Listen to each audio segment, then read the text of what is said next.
A graça e a paz do Senhor, irmãos. Que nosso Senhor seja conosco, continue nos conduzindo, nos direcionando no culto que nós prestamos a Ele. Nós vamos dar continuidade à série de sermões expondo as epístolas pastorais, as cartas pastorais.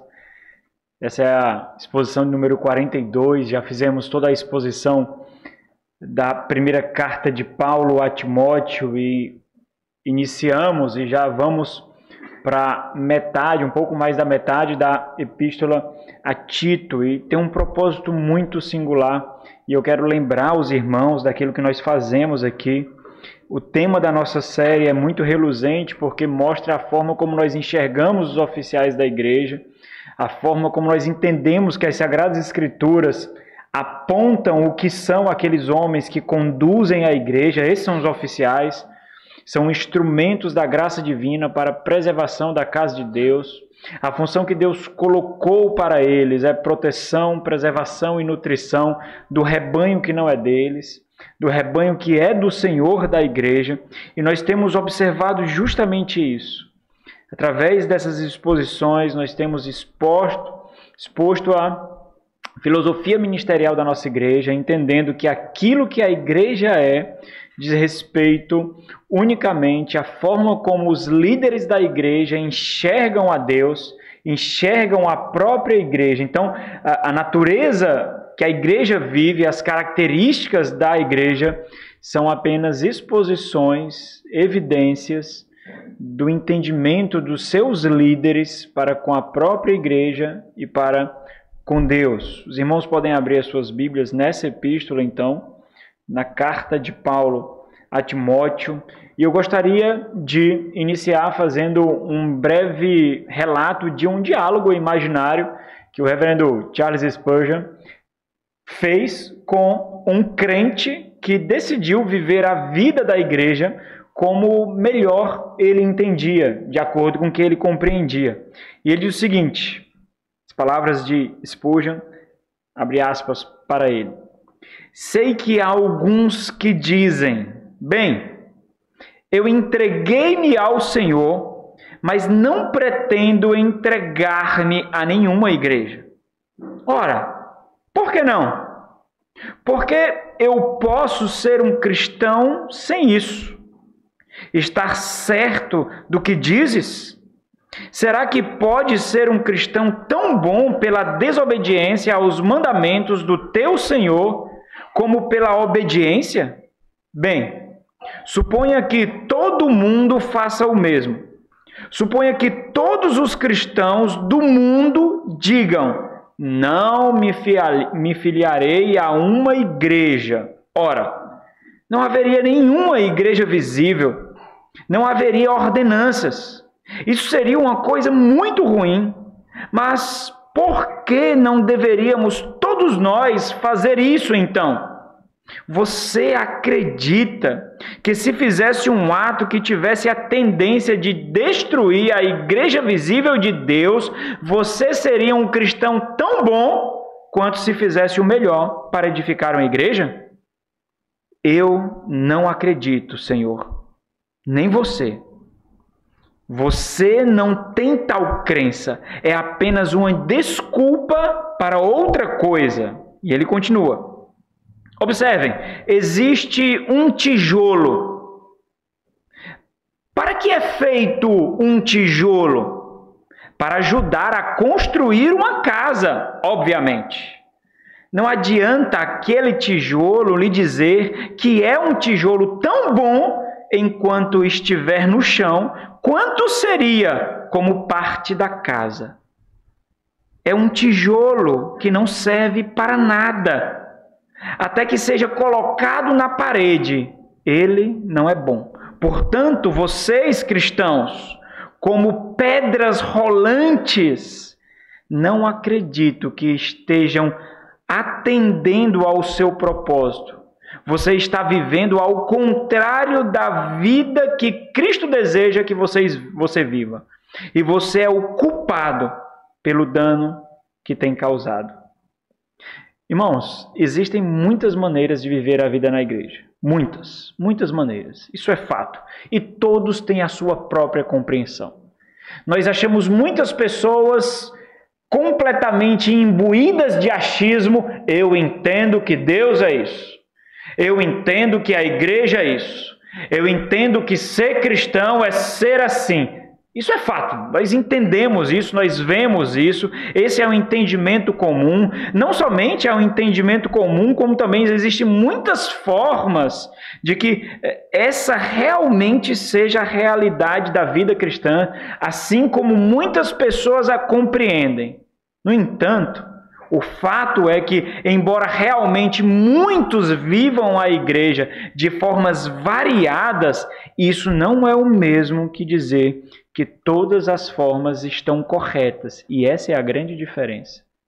Essa é a reflexão da qual muitos fogem quando fazem essas considerações. Muitos fogem. Porque senão, caso contrário, eles seriam encurralados pelo seu próprio entendimento. E isso os machucaria a consciência e eles não teriam paz na devassidão das suas escolhas. Eles preferem ficar no meio do caminho. Eu entendo que igreja é isso. Eu acho que cada um tem uma forma de viver a igreja. Isso daí, uma vez eu estava conversando com uma pessoa que era diácono de uma igreja e nós estávamos conversando sobre a doutrina da igreja, sobre o evangelho, sobre a aplicação do evangelho de forma contundente. E ele disse, mas isso é doutrina, não é, pastor? Isso é dogma, não é, pastor? O que ele queria dizer com isso? Isso é dogma da sua igreja. Porque a minha igreja tem outro dogma, tem outra doutrina. E então eu afirmei para ele, não, isso é o evangelho. Isso é as Sagradas Escrituras sendo aplicadas a nós, nos encurralando de tal forma que nós vejamos que não podemos amar o noivo sem amar a noiva. É a aplicação da palavra. Observem os diversos aspectos de regulamentação das Sagradas Escrituras. E eu falo isso observando apenas o Novo Testamento. Porque se nós fôssemos para o Antigo Testamento, nós teríamos que ficar mais mudos do que nós somos quanto aos distintivos de exclusividade para com Deus, o Senhor do seu povo. Mas observando apenas aquilo que nós encontramos no Novo Testamento. Os evangelhos, olha o guia do sermão, os evangelhos apontam um padrão de crença, um padrão de conduta, expondo, ilustrando e exortando quanto à verdadeira fé. Nós vemos isso através dos lábios do nosso Senhor Jesus Cristo e dos registros dos autores sagrados evangelistas.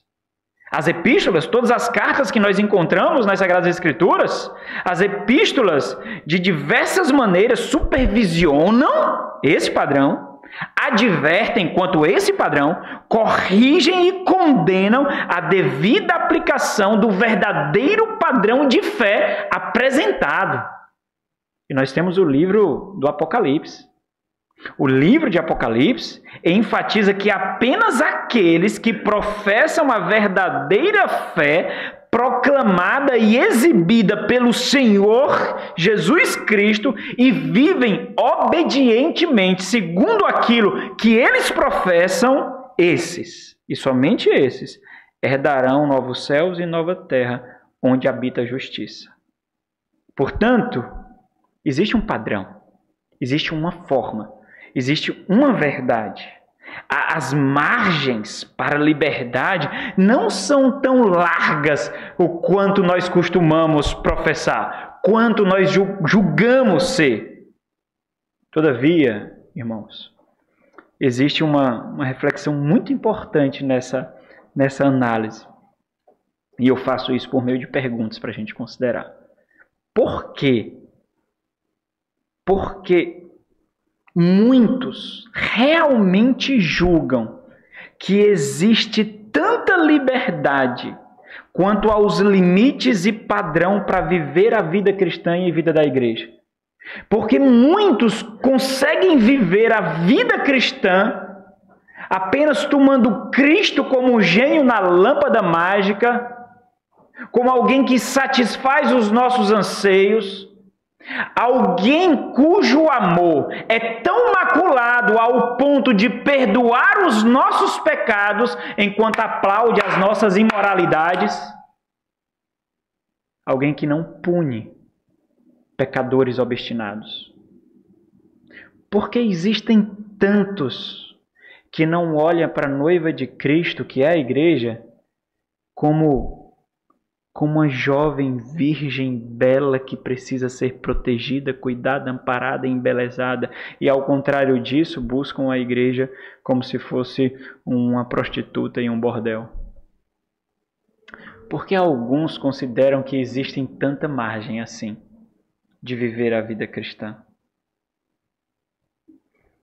E eu respondo, porque dessa forma, a sujeição que o Evangelho exige de mim pode ser experimentado sem avaliadores. Pode ser experimentado subjetivamente. Dessa forma, eu sou o meu próprio critério. Eu sou o meu próprio padrão. Eu sou o meu próprio avaliador. Eu sou o padrão de medida. Eu sou o paradigma. Eu sou o modelo. Sabe, irmãos? Eu realmente não consigo compreender como esse tipo de reflexão em qualquer mundo possível seria bom para um verdadeiro cristão.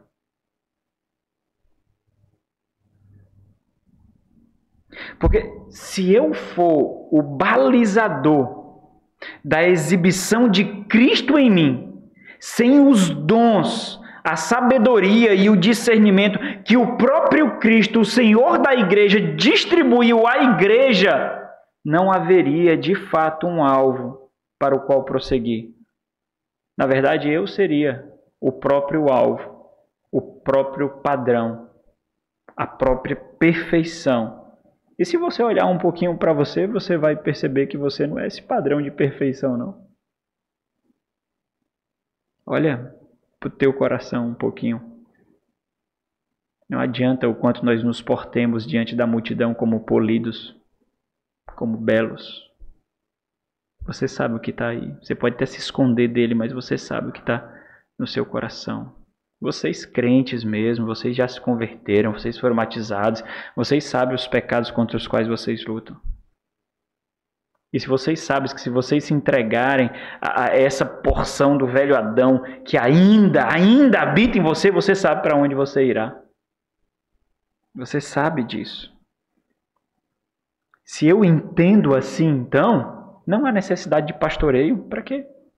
Não há necessidade de discipulado, aconselhamento, exortação, admoestação, mortificação, santificação, crescimento, porque eu já atingi o alvo. Agora, como é possível, mesmo diante disso tudo, ainda existir um certo tipo de consentimento, ou até mesmo contentamento em viver a vida cristã e a vida da igreja de forma leviana? E nós precisamos realmente compreender, irmãos, que a vida cristã ela não se resume a um conjunto de crenças. A vida cristã não é uma profissão, sabe? Eu recebi a Jesus. Vamos lá, quem quer aceitar Jesus aqui como Senhor e Salvador da sua vida, levante agora a mão, venha à frente, faça uma oração e o seu nome será escrito no livro da vida. É isso a vida cristã? Jesus morreu na cruz, o unigênito do Pai, a segunda pessoa da Trindade, para uma profissão de fé, levantando a mão, me desse a consciência tranquila que eu estaria salvo eternamente, enquanto eventualmente eu lambuze a minha carne na imoralidade, na desgraça e no egoísmo. Não. Ser cristão não é um conjunto de crenças apenas. A vida cristã necessariamente se expressa na inquietação de comungar com aqueles em quem nós vemos Cristo. Porque é vendo Cristo em vocês que eu sou exortado por minha imperfeição. É vendo como vocês criam seus filhos piedosamente que eu vejo que eu tenho que progredir mais, criando meu filho em piedade. Eu não sou exortado apenas por uma profissão, mas por uma conduta, por um padrão de vida. Caso contrário, essa profissão é hipócrita, é falha, e nós nos acostumamos a professar sem viver, a falar sem viver. Esse é o grande problema. Esse é o grande problema. A vida cristã se resume no constante apelo interior por mortificação da carne, repulsa pelo pecado e intensa busca por crescimento em piedade. Me parecerei com Cristo ou eu morro. É isso. Para quem não sabe, isso é vida. Isso é vida. Todos aqueles que não vivem assim estão mortos, mortos, com todas as suas conquistas, com todas as suas posses, estão mortos, mortos. Ou seja, não somente não somos os nossos próprios limites, os nossos próprios padrões, o nosso próprio alvo, como também nós não somos suficientes. É isso que nos humilha. É por causa desse entendimento da mais profunda e completa insuficiência que nós corremos para Cristo e nós corremos para Cristo. Que nós vemos os padrões dos nossos filhos 10 vezes mais melhores do que o padrão de filhos de ímpios. Mas nós nos julgamos insuficientes e corremos para Cristo, porque nós não alcançamos o alvo. Nós não alcançamos o alvo. Nós sabemos que o alvo é elevado demais. Nós sabemos que o alvo é perfeito demais. Nós sabemos quem é o alvo. Contudo, irmãos, é verdade sim que nós podemos assimilar carnalmente, acomodar um tipo de vida que não denuncia a nossa estagnação espiritual. E você sabe disso. Talvez você já tenha vivido assim, talvez você está assim agora. Talvez quando você vê homens e mulheres piedosos, você não é exortado por causa da perversidade que você vive, você simplesmente não é. Mesmo sabendo que você é tão perverso quanto. E por que você não é exortado? Porque você assimilou a perversidade, você acomodou a desgraça. Você aprendeu a sentir satisfação ao invés de repulsa em não se parecer com Cristo. Nós aprendemos a acomodar um tipo de apatia, um tipo de cegueira interior. Era isso que estava acontecendo nas ilhas de Creta, nas igrejas da ilha de Creta. Era justamente isso. Eles viviam um padrão do evangelho que não agradava a Deus. Aquelas várias igrejas viviam o evangelho de uma forma que não agradava a Deus. E é visitando a essas igrejas naquela ilha, Paulo e Tito observam que eles haviam corroído o evangelho, ou mesmo não havia compreendido o evangelho adequadamente. Às vezes as pessoas elas têm muito a criticar a igreja. Eu acho interessante isso. Criticam a igreja, criticam crentes, criticam pastores, mas o grande ponto, e isso só vem à luz quando essas pessoas que agora criticam conhecem o evangelho verdadeiro, que percebe que de fato muitas igrejas não conhecem o evangelho, não conhecem. E você que já passou muito tempo em outras igrejas e agora está aqui sabe disso. Não conhecem. Por isso que facilmente são corrompidos, porque a mensagem para a qual eles vivem são corruptas, mensagens corruptas. Não é a totalidade do evangelho. É um evangelho que não exige a sua vida. É um evangelho que faz uma amálgama com o mundo. Olha, você pode desfrutar do mundo e um pouquinho de mim. Você pode gozar do mundo e um pouquinho da igreja. Você pode amar o mundo e amar o Senhor, o Criador do mundo.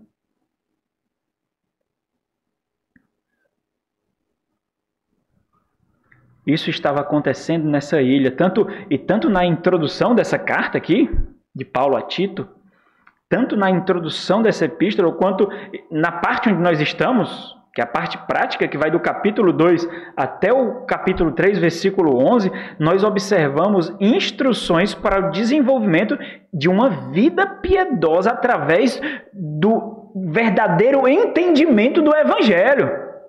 A ideia é de que se você for tomado pela verdade, se a verdade alcançar o seu coração, se a verdade penetrar os seus tímpanos e atingir a sua mente, seu coração será incendiado, as suas pernas serão conduzidas e você terá só uma saída: você vai viver piedosamente para o Senhor.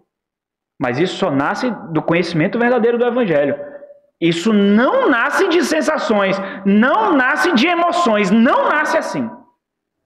É o conhecimento do verdadeiro Evangelho de Deus em Cristo Jesus, para que uma vida piedosa seja gestacionada, germinada, para que Cristo seja glorificado através de pecadores, numa comunidade formada por pecadores que buscam se parecer com o seu Senhor reluzentemente, através do correto ensino do Evangelho.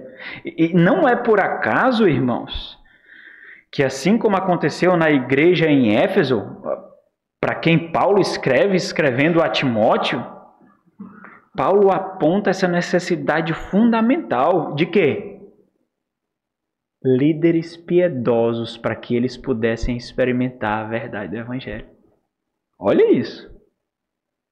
São as duas porções únicas no Novo Testamento que nós vemos falando de líderes. E esse é o contexto. Esse é o contexto. O padrão da sua igreja é a medida dos seus líderes. Esse é o contexto. Paulo aponta a necessidade de líderes piedosos, líderes intencionais, para que a igreja alcance esse fim. Caso contrário, a igreja será manipulada ao próprio padrão aguado, raso e mundano dos seus líderes, para que eles não sejam expostos. São líderes que não exigem sacrifício, mortificação, porque eles mesmos não querem viver uma vida dessa forma. Eles mesmos não querem. Ou seja, viver intencionalmente para a glória de Deus, exibindo isso na igreja e edificando uns aos outros para o avanço do reino. E é sobre isso que nós vamos refletir hoje. Esse é o tema da mensagem. Oficiais fiéis pastoreiam intencionalmente para a vida, não para o intelecto, para a vida. Oficiais fiéis pastoreiam intencionalmente para a vida. Epístola de Paulo a Tito, capítulo 2, versículo 1 ao versículo 10. E como o texto já foi lido, para a gente ganhar um tempinho, nós vamos continuar aqui e vamos lendo à medida que será exposto o texto. Intencionalidade, irmãos, essa é a palavra-chave. Intencionalidade no pastoreio vai muito além de instrução teórica.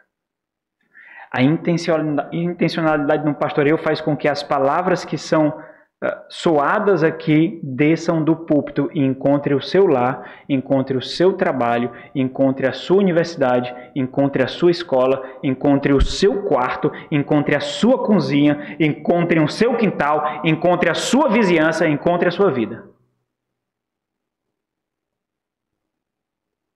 E isso é fato. Eu creio realmente que dificilmente alguém tenha dificuldade de compreender a intencionalidade dessa forma.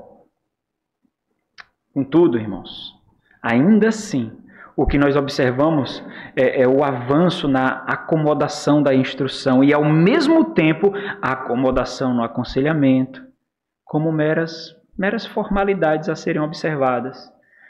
Acompanhamento, pastoreio sem vida, sem convivência, sem comunhão, sem interação, sem participação na vida do outro, ou seja, sem intencionalidade de inculcar a instrução proferida. Aquilo que é dito no púlpito aquece corações. Essa é a mesma sensação que nós temos de ouvir sermões piedosos pela internet. Porque aquele que profere não cobra. Ele não cobra porque não lhe conhece, ele não convive com você, ele não lhe exorta, mas aquela sensação de que está sendo exortado de forma tão contundente lhe dá prazer ou não dá? Dá prazer. Ou você nunca sentiu isso quando viu Paul Washer pregando? Sentiu, não sentiu? Mas ele não exorta você. Ele não lhe conhece. E eu não estou falando mal dele, não. Eu queria ser ele. Ora, você não queria. Eu não estou falando mal dele, não. É Livando Washer. Mas você sente aquele deleite em ouvir? Você sente aquele deleite em ser encurralado, em ser colocado no canto, em ter o seu coração exposto, mas ele só vai até aí. A parte mais difícil quem faz é a gente, que é dobrar os seus joelhos, quer quebrar a sua coluna desgraçada. A parte mais difícil quem faz é a gente, enquanto eles recebem um glamour. Eles não recebem? É mais fácil você defender ele do que defender a mim, sabia?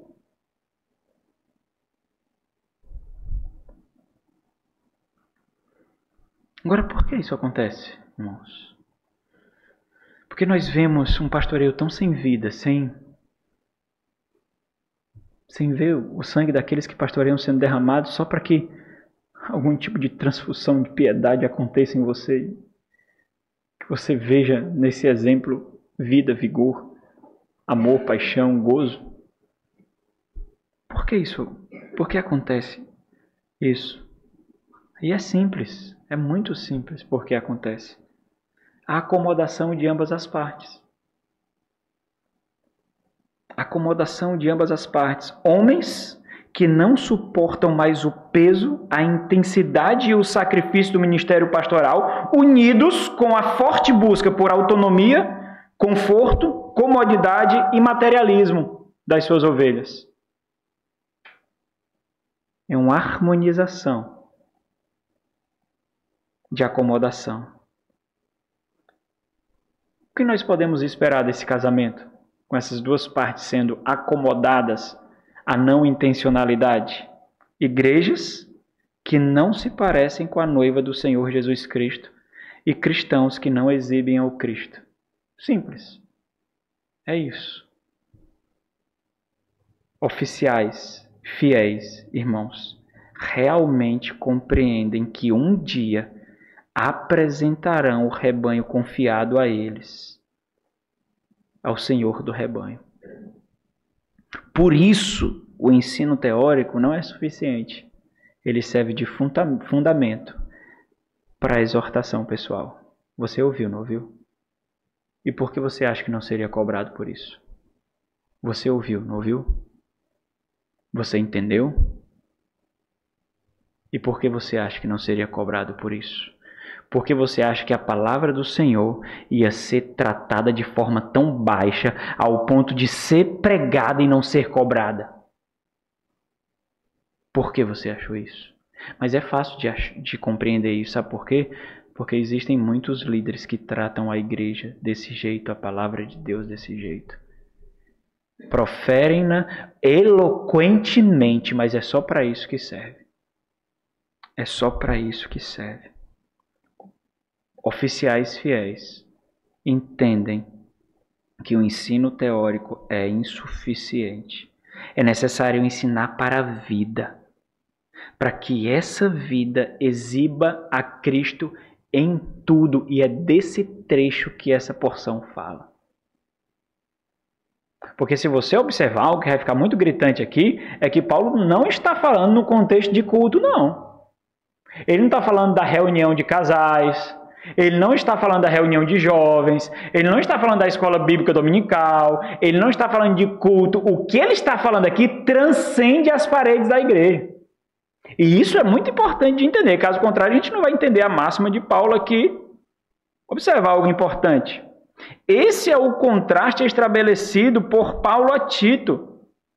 Essa instrução para a vida prática, essa instrução para a vida piedosa, tanto entre os falsos mestres com os verdadeiros mestres, quanto com as igrejas que estavam ali e aquelas igrejas que elas deveriam ser para serem agradáveis ao Senhor. Observe o versículo 1, quando Paulo diz: tu, ao contrário daqueles que são os falsos mestres, que vem no final do capítulo 1, Paulo descrevendo, tu, ao contrário deles, porém, fala o que convém à sã doutrina, fala o que é adequado, apropriado, decente à sã doutrina, o ensino saudável, ou seja, existe um modo de ensinar, como nós vimos no último sermão, existe uma conduta, uma linguagem que deve ser observada para que seja ensinada adequadamente, do modo correto, por uma pessoa correta. O que deve ser esperado desse pastoreio, então? Se existe isso, o que deve ser esperado desse pastoreio? Na verdade, existe algo a ser esperado do pastoreio? O que é esperado do pastoreio? Isso, irmãos, necessariamente deve gerar algo. Deve gerar uma conduta, uma vida piedosa que seja condizente com o Evangelho, com Cristo, com a nova natureza recebida de Cristo. E talvez essa consideração tão simples, olha, observa isso, eu não estou dizendo nada complicado. Você recebeu uma nova natureza. Essa natureza veio do alto. Você precisa de instruções do alto. Você não precisa de instruções desse mundo. Porque a sua natureza não reside nesse mundo, ela não veio desse mundo. No primeiro nascimento você nasceu para esse mundo. Você nasceu. O segundo nascimento você nasceu do alto, você não nasceu desse mundo. Então, as instruções desse mundo não lhe satisfazem. O alimento desse mundo não lhe satisfaz. As fontes desse mundo ainda lhe deixa sedento. Você fica fraco. Esse é o ponto de Paulo. Por isso, aquelas igrejas deveriam ser pastoreadas de tal forma que todos os tipos de pessoas que faziam parte daquelas igrejas fossem assistidas particularmente quanto às suas necessidades espirituais e morais. É dessa forma que eles exibiriam a Cristo na vida comum. E é isso que Paulo observa a Tito, para que homens sejam pastoreados, adultos, velhos e jovens, para que mulheres fossem pastoreadas, adultas e jovens, adultas, velhas e jovens, para que os oficiais pastoreassem a si mesmos, e para que empregados, trabalhadores, que aqui é colocado como escravos, que essa é a realidade, fossem também pastoreados. Esses são os 4 pontos. Aos homens, às mulheres, a si mesmo e a empregados. Vamos observar aqui de um por um.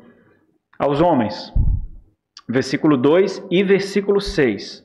Adultos e jovens. Diz assim, versículo 2: quanto aos homens idosos, que sejam temperantes, respeitáveis, sensatos, sadios na fé, no amor e na constância. Versículo 6: quanto aos moços, de igual modo, exorta-os para que em todas as coisas sejam criteriosos. Irmãos, observem o que Paulo está fazendo aqui.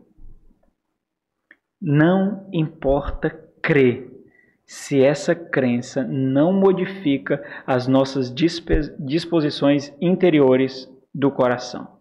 E mais, se essas disposições interiores transformadas não modificarem a sua própria vida comum, o seu conjunto de crenças não importa. O que você diz a respeito da sua fé não importa. Ou seja, na lida do ministério é necessário denunciar contradições quanto à profissão feita e à evidência de veracidade ou não dessa profissão. Se nós observarmos, é isso que nós consideramos. O que é um homem bíblico, você sabe? O que é uma mulher bíblica? O que é uma jovem bíblica? O que é um jovem bíblico? O que é um marido bíblico? O que é uma esposa bíblica? O que é um pai, uma mãe bíblicos? O que são? Isso é intrigante porque para que isso aconteça, irmãos, e esse é um dos grandes pontos do sermão de hoje, barreiras precisam ser derribadas. Barreiras precisam ser derribadas. Agora, que barreira é essa? Você sabe qual é a barreira que precisa ser derribada para que a palavra não fique apenas no púlpito ou na sua profissão, para que ela mude o seu casamento, para que ela mude a vida dos seus filhos, para que ela mude a sua relação com o trabalho, com as suas amizades, com a vida? Que barreira é essa? A comodidade de ser pastoreado sem intencionalidade.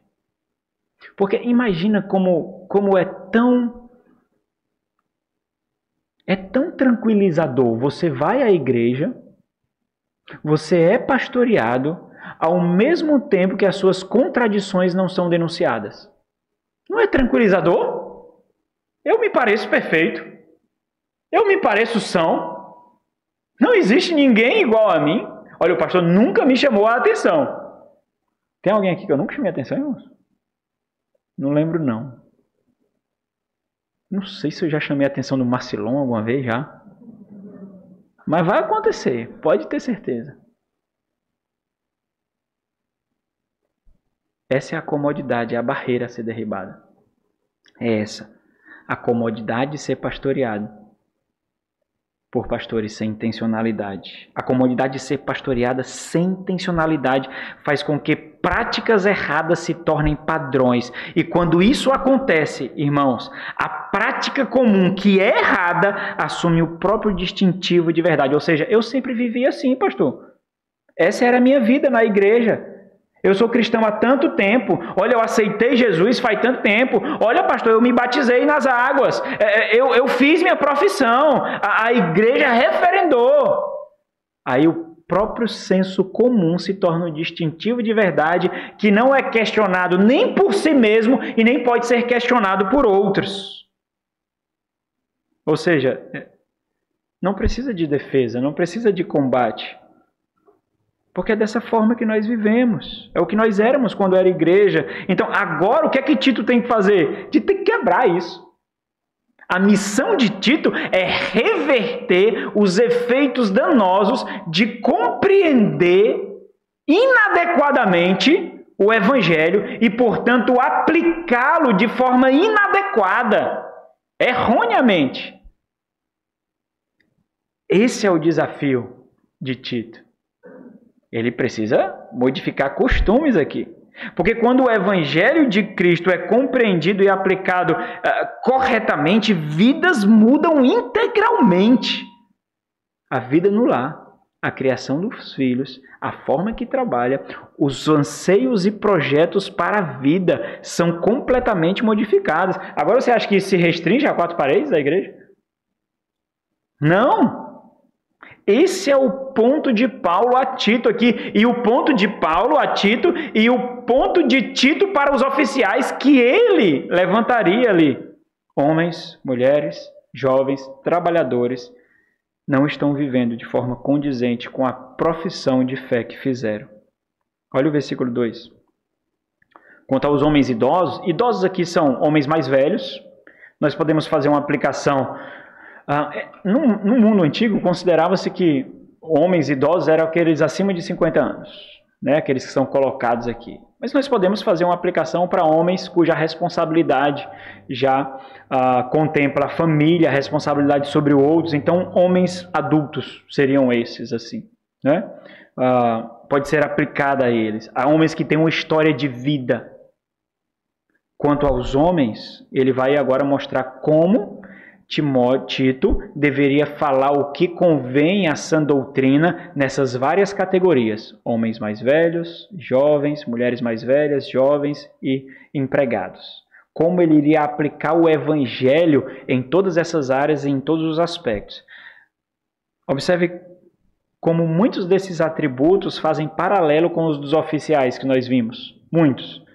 Ele diz, quanto aos homens idosos, que sejam temperantes. Aqui é interessante, ó. Ser temperante significa ser lúcido.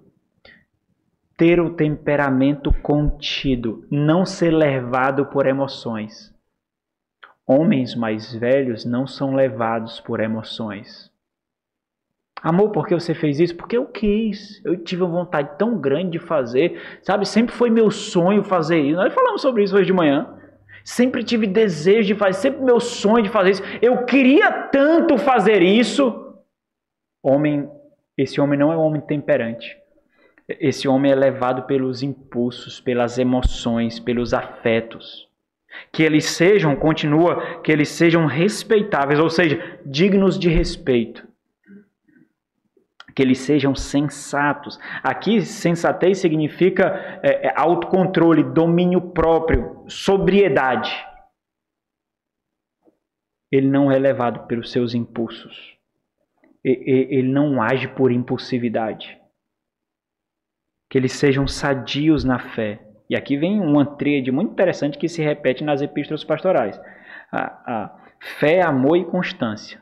Fé, amor e constância. Nós já observamos isso algumas vezes. Que eles sejam sadios na fé, no amor e na constância. Essa tríade é mencionada várias vezes por Paulo nas epístolas pastorais. Constância aqui, só para lembrar os irmãos, nós já vimos isso, significa firmeza. Homens firmes. Homens que não são levados por vento de doutrina. Homens que não se abalam com facilidade. Porque o contexto dessa palavra aqui é mencionado no contexto de sofrimento, no contexto de tribulação.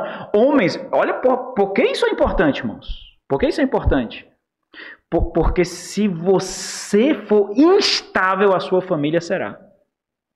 A sua família será. Mulheres não precisam de homens instáveis. Elas sabem que morrem desse jeito. Que sejam firmes. Essa que significa a palavra firmes, constantes. Que sejam constantes, perseverantes. Essa palavra significa resistente, inabalável. É por isso que ele é o cabeça, o líder, não é? Abra a segunda carta de Paulo a Timóteo. Volta um pouquinho, né? Segunda carta de Paulo a Timóteo. Paulo aqui está falando no final de sua vida, sua última carta escrita. Segunda carta de Paulo a Timóteo, no capítulo 2, no versículo 12. Olha o que ele diz, 2,12. Aqui é traduzido como perseveramos. Se perseveramos, também com ele reinaremos. Se o negamos, negar aqui é o oposto de perseverar, que é o oposto de não ser constante. Se o negamos, ele, por sua vez, nos negará. Quantas vezes o Senhor Jesus Cristo foi dissuadido a não completar a missão, até mesmo pelos seus apóstolos? Ele foi perseverante. E a sua perseverança não conquistou para ele. Conquistou para aqueles a quem ele veio salvar. O ponto de Paulo é destacar que o homem cresce aprendendo a domar as suas emoções. Por isso que ele está direcionando aqui os homens mais velhos e ele vai fazer o contraste com os moços. Os moços, eles precisam ser o quê? Criteriosos. Os homens mais velhos já foram criteriosos e agora estão nessa qualidade. O homem cresce aprendendo a domar as suas emoções, a domar os seus impulsos, a analisar as situações, a discernir os acontecimentos. Eles não são imprudentes, porque eles vivem para algo maior. Eles aprendem que à medida que crescem, eles não vivem para si mesmos. À medida que eles crescem, eles vão aprendendo que eles não são responsáveis apenas por si mesmos, mas a sua responsabilidade significa levar outros a salvo, ao destino que Cristo apontou. É isso que significa a sua responsabilidade. E eles vão aprendendo assim. O que nós vemos hoje são meninos casados, moleques se tornando pais. Nós vemos hoje, irmãos, uma geração de velhos que tem medo de morrer porque não cumpriram a missão para a qual nasceram. Velhos que entregam a sua vida como se estivesse se agarrando profundamente a esse mundo, porque não cumpriram o propósito para o qual foram criados. velhos honrosos não morrem assim. Porque homens que vivem uma vida para cumprir o seu propósito, descansam no fato de que cumpriram a sua missão e vão se encontrar com seu Senhor. Porque sabe que morrerão. E é por essa certeza de que morrerão que eles vivem para cumprir o papel que recebeu pelo Senhor da sua vida.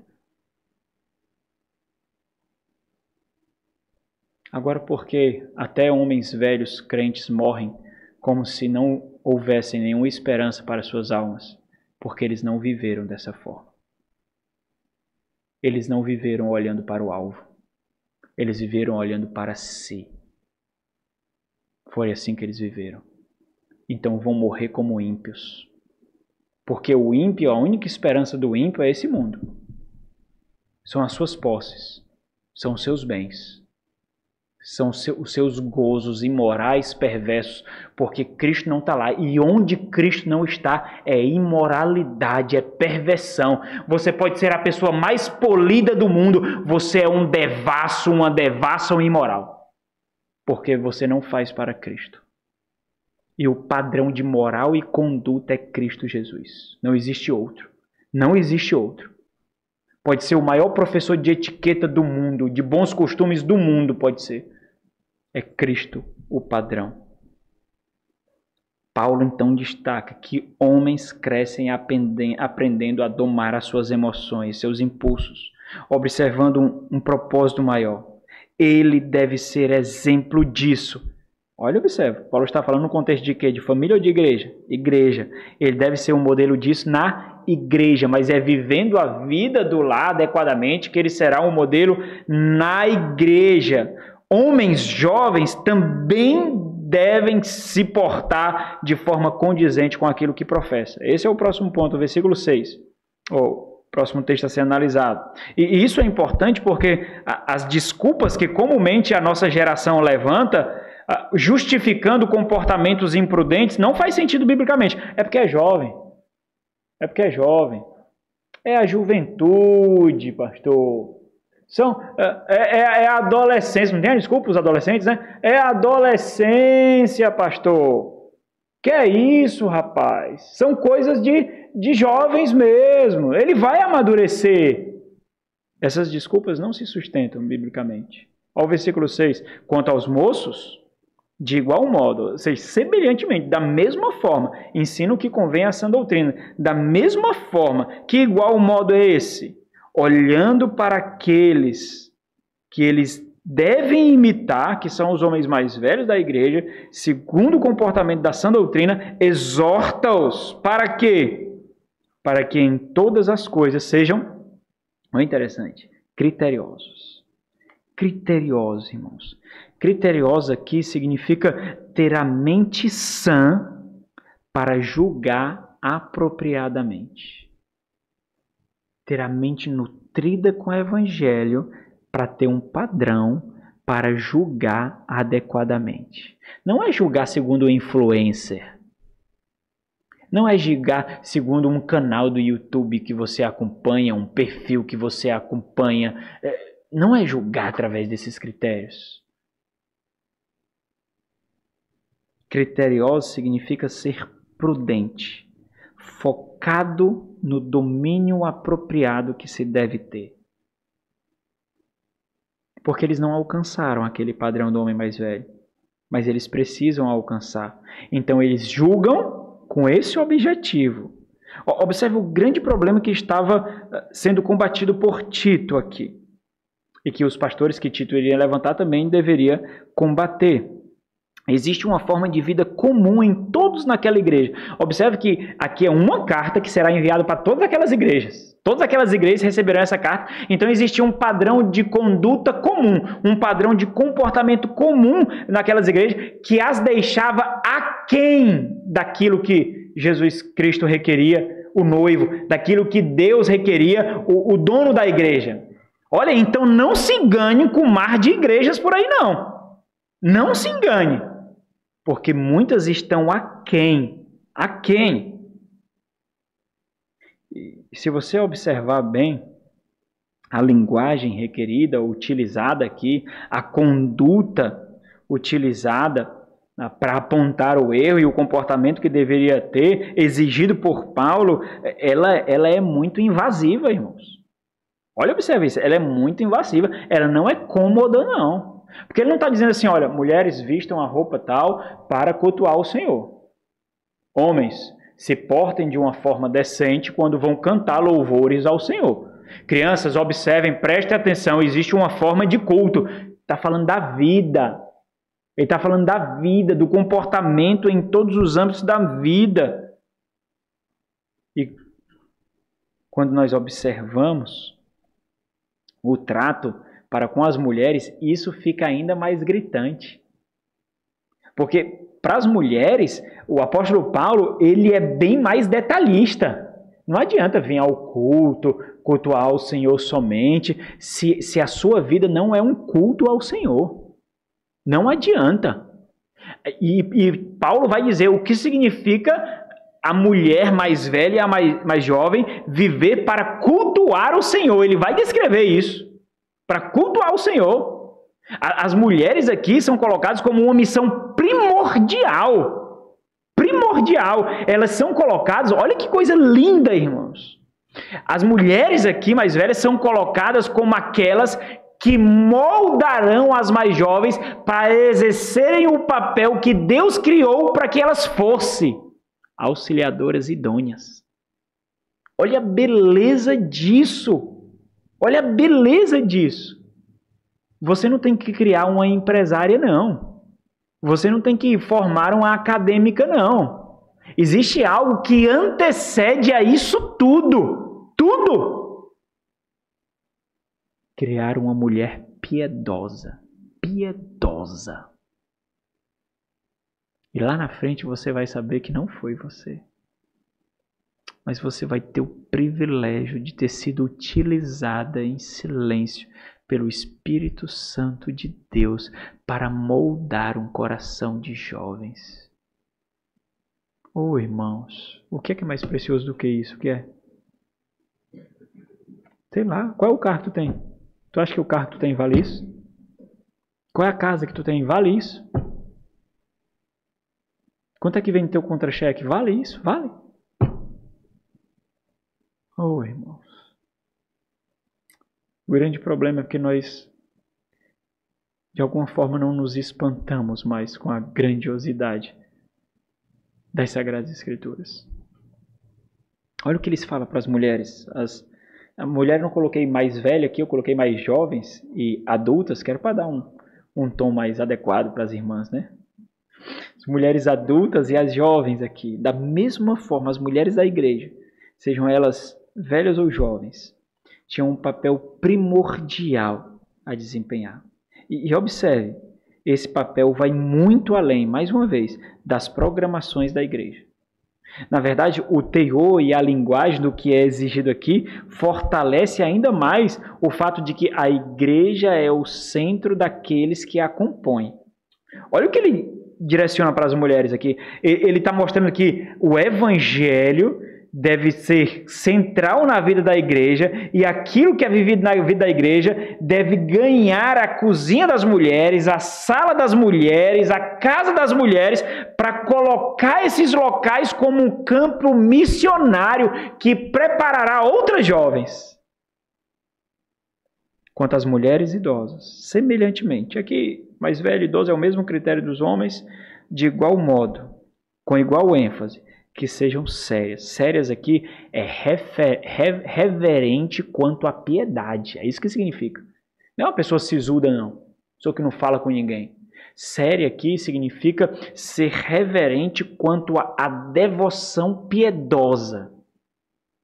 Olhar para a sua vida, olhar para a sua missão e ter seriedade nisso. Deve ser sérias em seu proceder, em seu comportamento, em sua conduta, ou seja, em sua vida. Que significa isso? O que significa, então? Não caluniadoras.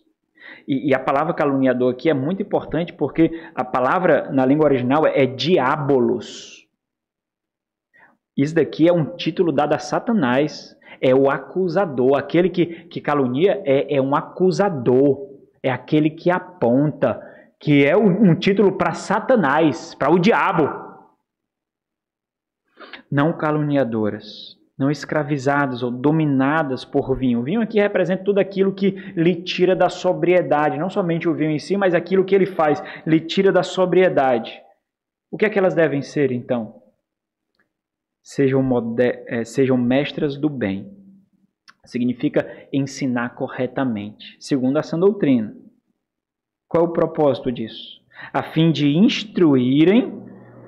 Esse termo aqui significa instruir de maneira sábia e adequada, ou seja, restaurando a mentalidade correta. E é muito interessante isso, porque os nossos jovens, as nossas jovens, têm a mente como um alvo a ser corrompido na universidade, nas escolas e na amizade.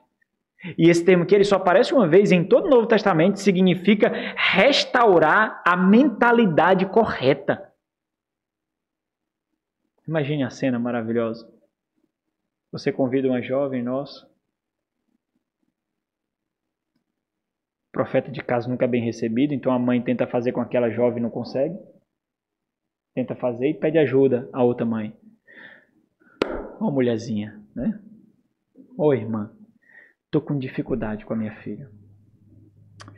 Eu já tentei instruir de algumas formas e talvez eu não estou conseguindo acessar o coração ali quanto deveria.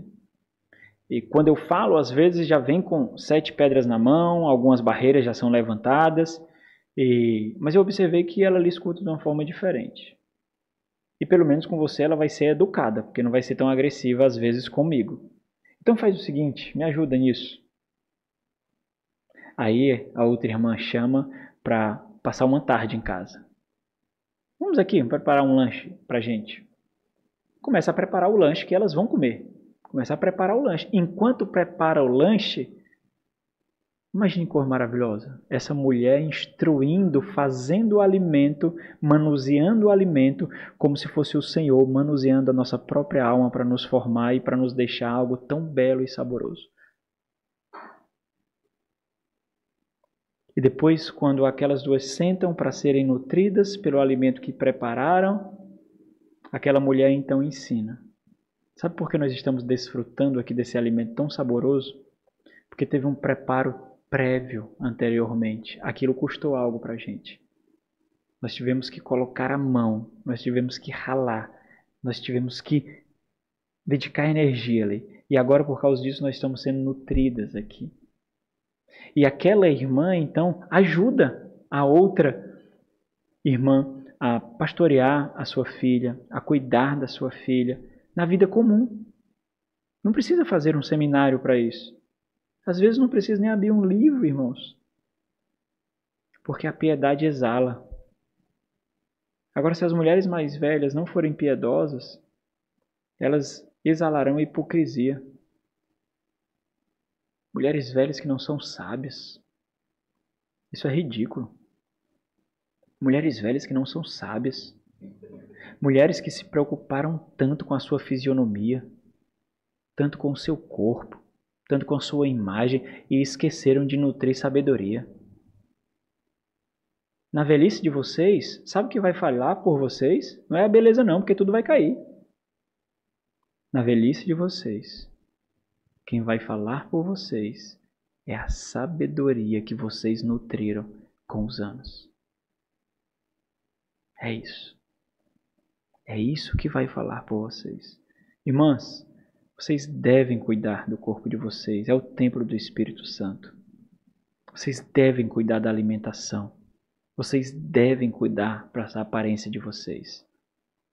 Mas vocês cuidam isso em devoção ao Senhor, em agrado aos seus maridos, não para serem desejadas sexualmente. Não dessa forma. Não dessa forma. Mas vocês devem cuidar.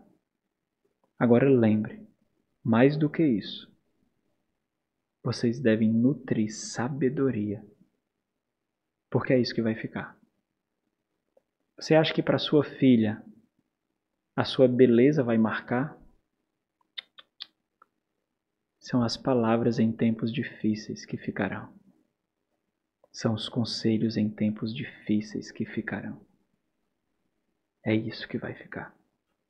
Somente isso que vai ficar. A fim de instruírem as jovens recém-casadas. Olha que coisa bela aqui. Como é que se ensina a amar, irmãos? Pode ler qualquer livro, lê. Eu não sou contra livro, não. Eu passo o dia lendo, irmãos. Mas como é que você ensina a amar? Porque amor acontece aqui, ó. E daqui você aprende algo. Amar não é um sentimento, é uma decisão intencional. Não é um sentimento, porque sentimentos são voláteis. A paixão é um sentimento. E no amor nós temos paixão, não sem administração, não sem pastoreio. Nós temos paixão. As jovens, ensinando as jovens recém-casadas a amarem os seus maridos. E é interessante aqui porque ensinar o que é amar o marido e por decorrência os seus filhos aqui, né, também, é aquilo que convém a uma boa esposa. Isso significa ser boa esposa. Agora, entendam isso, não na nossa cultura, porque você escolhe o seu marido. Agora, entendam isso numa cultura em que a esposa não podia escolher o seu marido, que era essa cultura aqui. Ela tinha que amar aquele a quem ela não nutriu paixão, desejo. Coloca isso nesse contexto agora. Não no nosso, nesse contexto. Agora você observa essas mulheres mais velhas instruindo as mais jovens que se casaram sem desejo, sem atração, sem paixão, a amarem os seus maridos. O que é que as mulheres mais velhas iam ensinar às mais jovens? A sua missão. Como mulher, como esposa, como auxiliadora. A sua missão. Isso é amor. O propósito para o qual você foi criado. Ensina elas.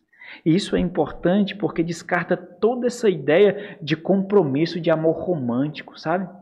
Descarta toda essa ideia de romantismo barato, imbuído pelas nossas televisões, pelas nossas músicas, pelas nossas mídias. Descarta completamente. É por causa desse entendimento que casamentos são facilmente destruídos. Porque o amor levou um golpe.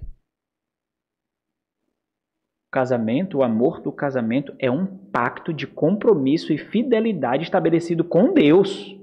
E ele levará golpe, sim. Ele será chicoteado pela vida. Ele será açoitado pela vida. Mas não existe a hipótese de abandono, de desprezo.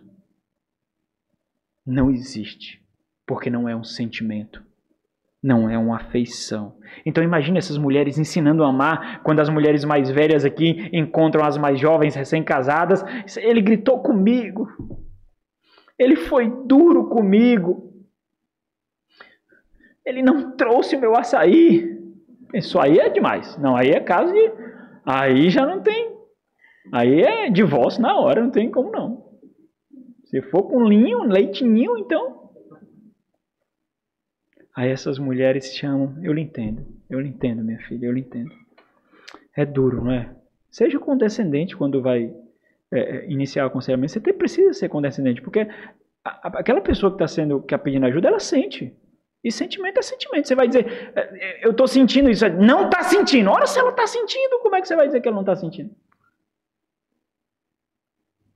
E você ensina como isso fortalece o casamento ao invés de destruí-lo.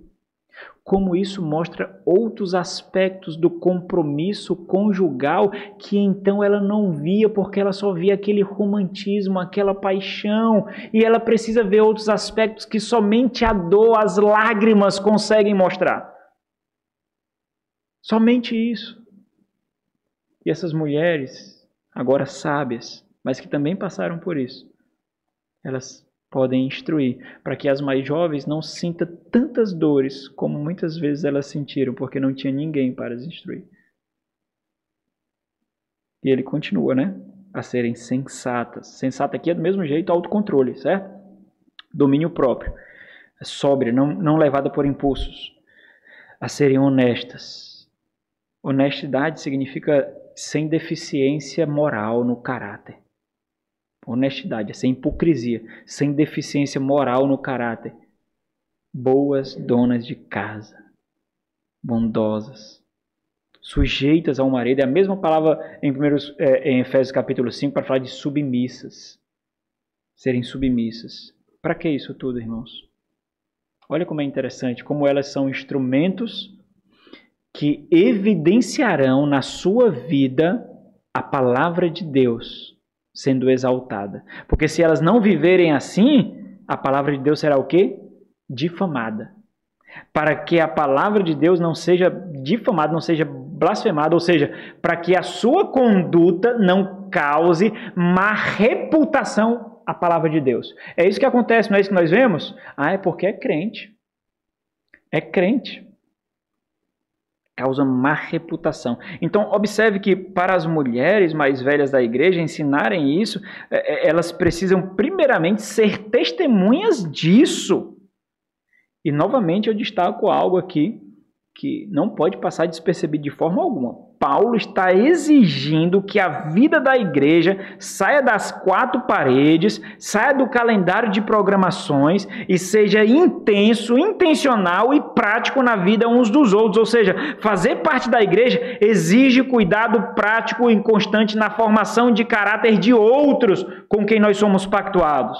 E é de suma importância compreender isso, porque o que é exigido aqui não pode ser contemplado realizando pregações. Se vocês não vivenciarem isso, ao qual vocês estão sendo expostos agora, vocês não experimentarão o que está sendo requerido aqui. Porque uma pregação apenas não contempla aquilo que é exigido na vida prática. Vocês precisarão aplicar isso e ser supervisionado uns pelos outros. Contudo, irmãos, para que oficiais fiéis pastoreiem, e esse é o nosso próximo ponto, intencionalmente para a vida, é necessário que eles pastoreiem a si mesmos. Caso contrário, eles mesmos não serão veículos de Deus, o dono da igreja. Versículo 7, versículo 8. Eles mesmos não serão modelo para o qual olharem, vejam a Cristo. Torna-te, versículo 7, torna-te pessoalmente padrão. O termo aqui é tipos.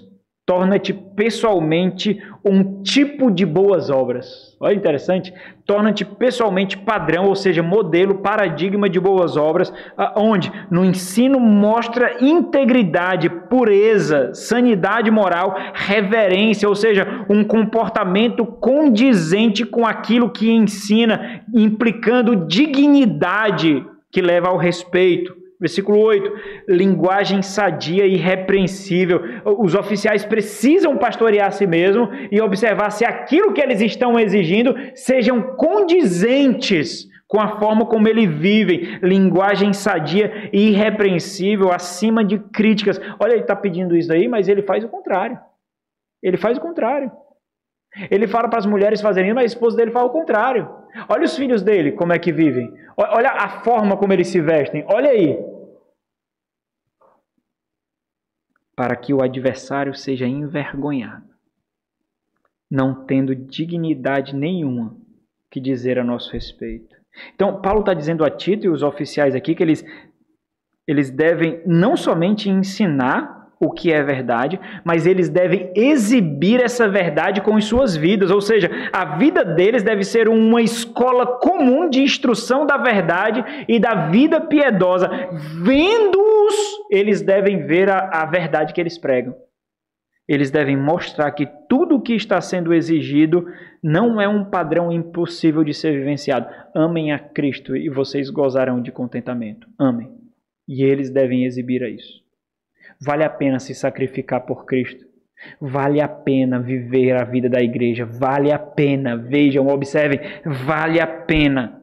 Martinho Lutero, comentando sobre Tito, ele diz o seguinte: como os pagãos não podem ver nossa fé, eles devem ver nossas obras. depois ouvir a nossa doutrina e então se converter. Os ímpios veem os seus filhos, veem o seu casamento, e eles não sabem como vocês gozam de paz, harmonia, amor verdadeiro, contentamento.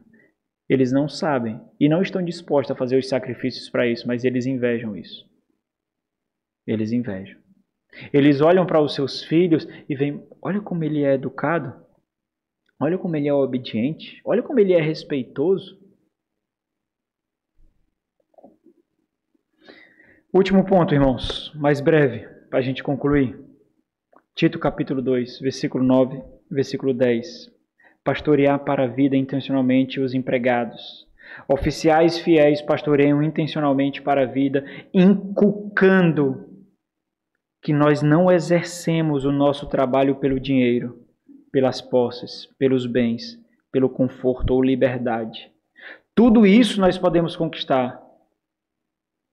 Invariavelmente vem. Mas o trabalho, seja qual for, é um altar de adoração e sacrifício a Deus, que é o nosso Supremo Senhor, que é o nosso Supremo Patrão. Essa é uma realidade ainda mais profunda e aplicativa quando nós observamos o contexto que Paulo fala. O contexto que Paulo fala é muito diferente do nosso. Os escravos ali não tinham os benefícios que nós temos aqui. Não tinha. Os escravos não tinham as regalias que os trabalhadores têm hoje. Eram escravos. Ser escravo significa não ter direito e ser controlado pelo poder de outro. Isso é ser escravo. Versículo 9. Quanto aos servos, que sejam em tudo... Servo aqui é uma palavra traduzida, mas é escravo literalmente. Doulos, escravo. Quanto aos servos, os escravos, que sejam em tudo obedientes. É claro que, acentuando aqui os pecados cometidos contra o Senhor, né? Em tudo aqui diz respeito àquilo que não me agrada, aquilo que tira de mim a comodidade, que tira de mim o conforto. Em tudo sejam obedientes ao seu Senhor. Aí a pergunta é, o que significa, Paulo? Ora, como eles fariam isso? Ele vai dizer, dando-lhe motivo de satisfação, ou seja, sendo agradáveis ao seu patrão, ao seu senhor. Aí vem outra pergunta também, como podemos fazer isso na prática? E ele responde, não sejam respondões. E esse termo é interessante, porque uma coisa que um patrão encontra costumeiramente no seu funcionário é resistência, rebeldia, oposição. Não, eu entendo que não é desse jeito. Eu entendo que não é dessa forma.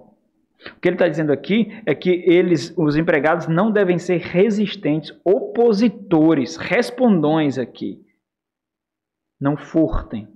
Pelo contrário, deem prova, demonstrem prova de toda fidelidade. E a fidelidade aqui, irmãos, é a quem? É ao patrão? É ao Senhor? Seu Senhor, o Senhor escravo? É Deus. É ao Senhor Deus. Observem aqui então a profunda beleza do motivo de nós trabalharmos dessa forma. Olha o propósito. Porque nós só encontraremos infelicidade se nós trabalharmos pelo conforto, pelo dinheiro. Porque nós trabalharemos por algo que pode ser roubado de nós, tomado de nós.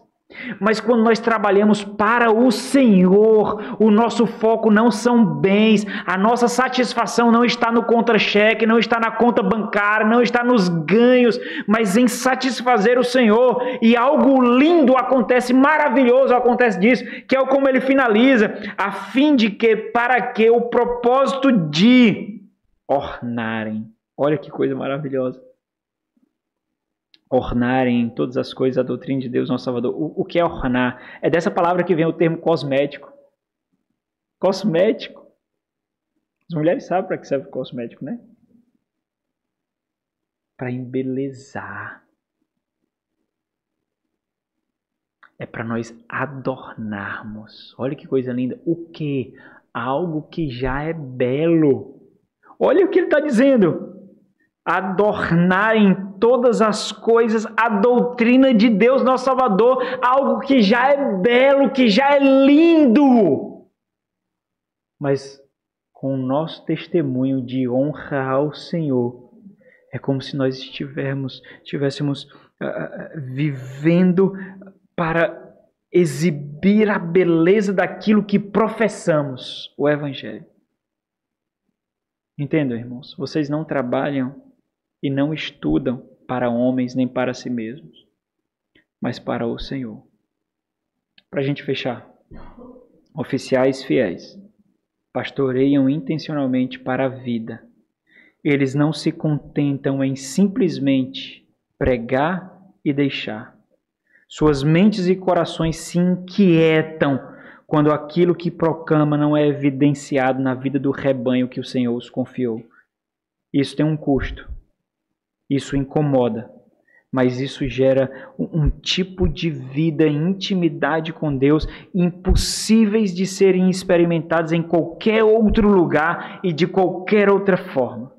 E isso, irmãos, exige uma visão de vida constante e ao longo prazo.